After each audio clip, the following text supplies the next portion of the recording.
मित्रों, आज भारत के क्रांतिवीर वीर सावरकर जी की पुण्य तिथि है।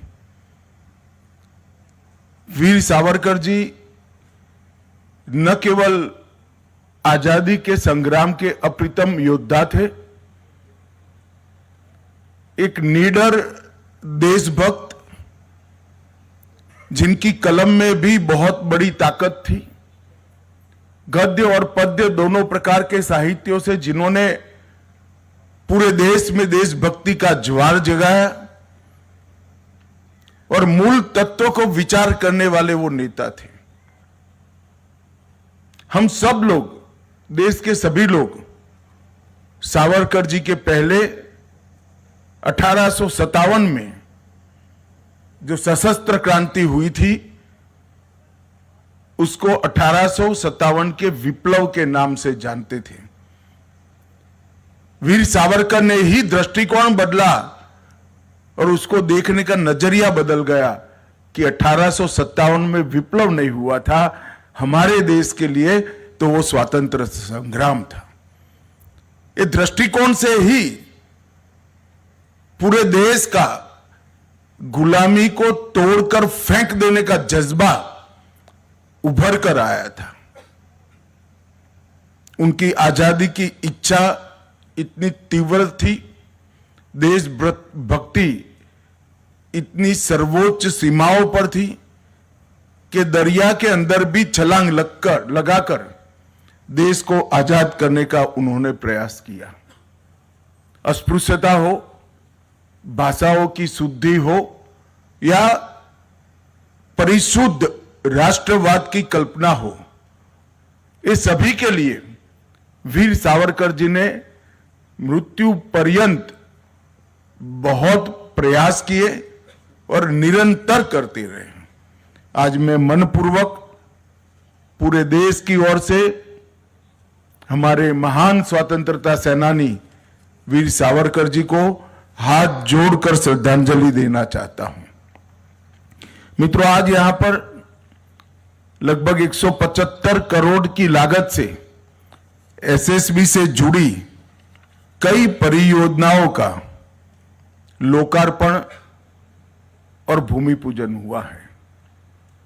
और मैं आज आपके माध्यम से बिहार की जनता को यह भी बताना चाहता हूं, भारत नेपाल सीमा सड़क योजना के तहत 554 किलोमीटर बॉर्डर रोड को भी स्वीकृत किया गया है और इसमें से 18 खंडों में से 14 खंडों पर कार्य पूरा हो चुका है और 4 खंडों पर कार्य की पूर्ण करने की गति अति तेज है।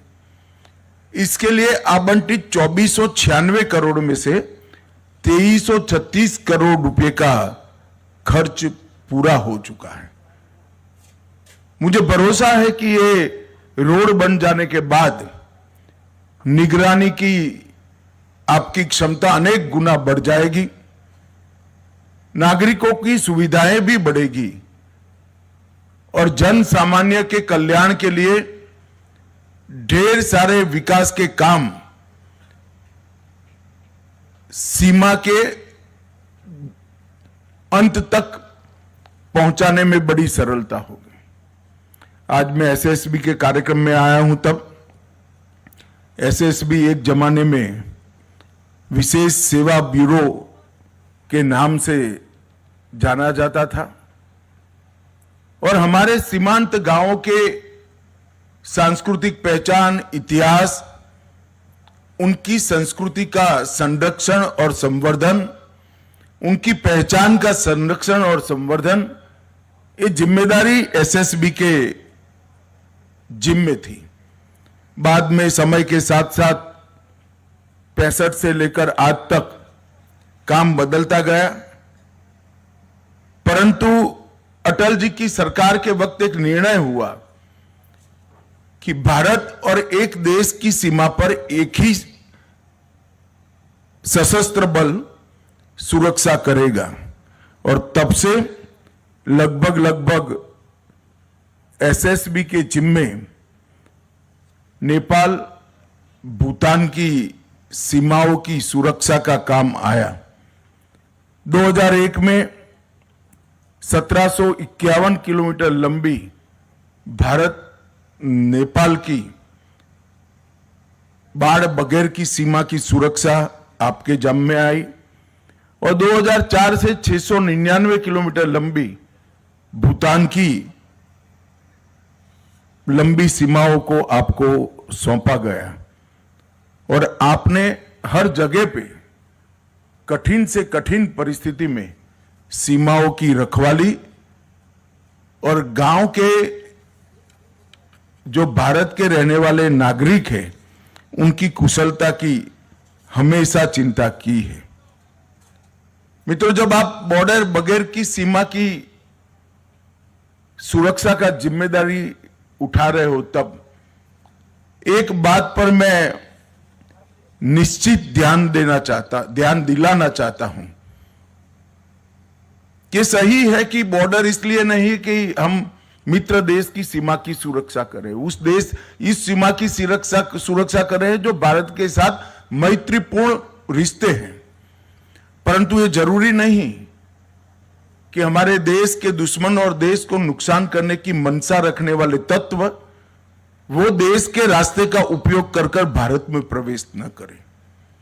इसलिए हमेशा सीमा सुरक्षा बल ने अपनी नजर भी पैनी रखनी पड़ेगी और अपने इंफॉर्मेशन के स्रोतों को भी बहुत मजबूत रखने की जरूरत है और इसके लिए जरूरी है कि सीमांत गांवों के अंदर सीमा सुरक्षा बल के जवान और अधिकारी दोनों का संवाद हो, संपर्क हो और अच्छे संबंध हो, तभी हमें गांवों से इन्फॉर्मेशन मिल सकती है।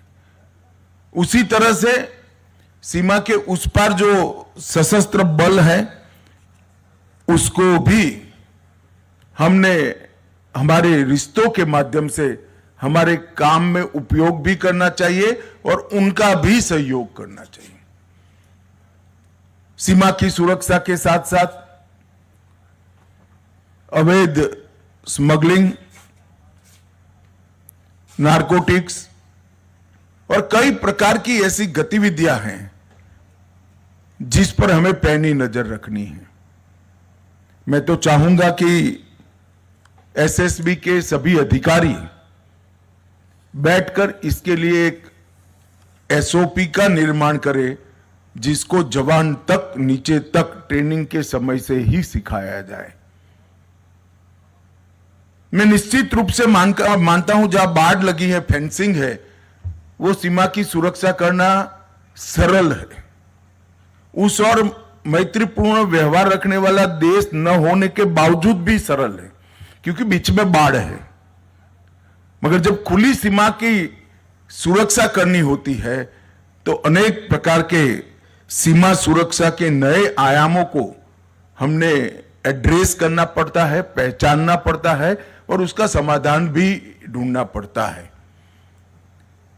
तो सीमा सुरक्षा बल के डीजी और सारे अधिकारी बैठकर एक ऐसी एसओपी बनाएं जो सभी खतरों को नाप लेने में सक्षम हो।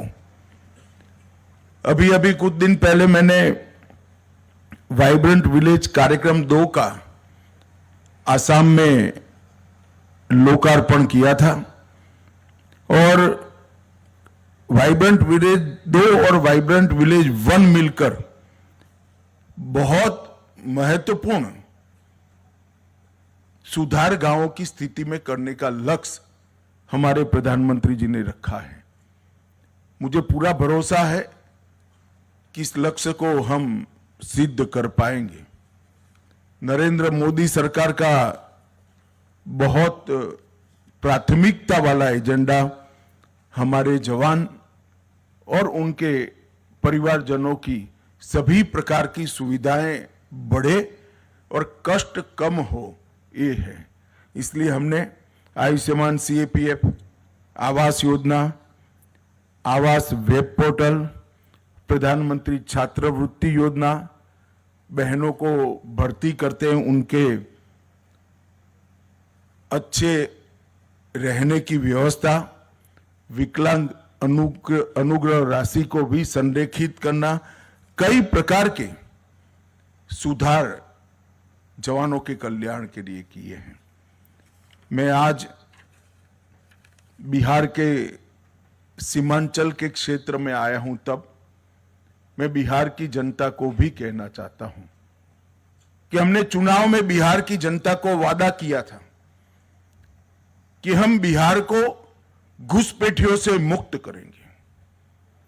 घुसपैठियों से मुक्ति से मतलब सिर्फ मतदाता सूची से नाम हटाना नहीं, हम कृतनिश्चयी है कि एक एक घुसपैठिए को भारत की भूमि से चुन चुन कर भारत के बाहर भेजने का कार्यक्रम करेंगे। और भारतीय जनता पार्टी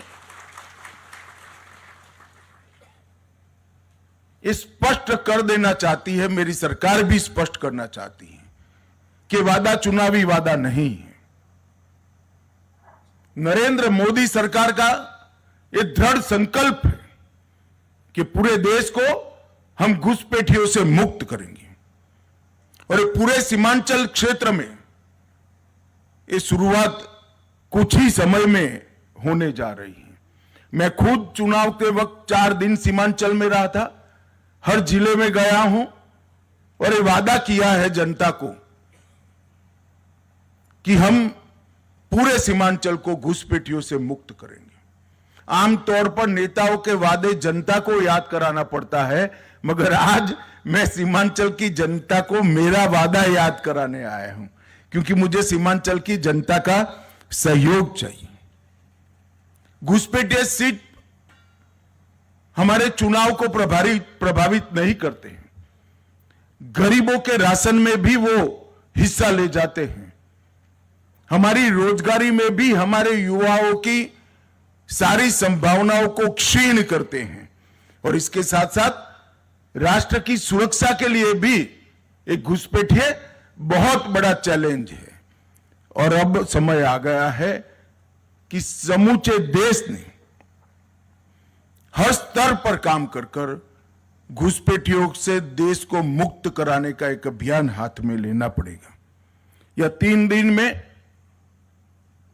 भारत सरकार के संबंधित सारे मंत्रालय, बिहार सरकार के गृह मंत्रालय, district magistrate, district development officer, SP और कई सारे संगठनों की 3 दिन में डिटेल मीटिंग कर हम एक कार्य योजना बना रहे हैं।